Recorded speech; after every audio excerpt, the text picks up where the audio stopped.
Տիկին Սարգսյան, աստող 3 ամիսներին իրար հաջորդ հարցումներով ես ցանկացել եմ ներքին գործերի նախարարությունից հասկանալ Մայր Աթոռ Սուրբ Էջմիածնի տարածքում հոգևորականները այդ տարածքում, որ ազատ շրջում են, հոգևորականների ուղեկցելու համար ինչ կարգավորումների, ում հրամանի հիման վրա շուրջ 300 ոստիկան ուղեկցում է 10 եպիսկոպոսի,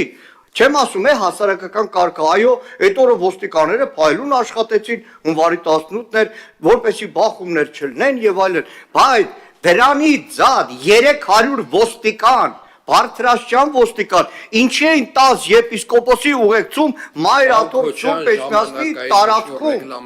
ինչ կարգավորումներ, չասեք քրեական գործ կար, այդ դեպքով քրեական գործ չկար, որ դուք էլ ապահովեիք։ Ինչ վերաբերում է Մայր Աթոռին, ես նշեմ, որ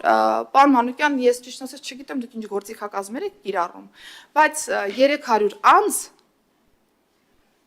որևէ ձևով, որևէ մեկին, որևէ իրադարձության շրջանակներում չի ուղեկցում։ Փաստական տվյալով 300 անձի ուղեկցման դեպք չկա։ Եվ այո, այդ օրը Մայր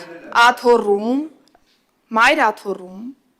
ոստիկանությունը պատշաճ կերպով կատարել է իր առջև դրված խնդիրը եւ թույլ չի տվել բախում այն պայմաններում, երբ որ մենք ունեինք իրար կարելի ասել ճակերտավոր հակադարձող հավաք Մայր Աթոռի ընդհանուր տարածքում։ Ոստիկանությունը պատշաճ կերպով կատարել է իր առջև դրված խնդիրը եւ ոստիկանական նման ներկայացվածության արդյունքն է, որ չնայած սադրանքներին Մայր Աթոռի տարածքում ոչինչ տեղի չի ունեցել։ Եվ ցանկացած պահի, եթե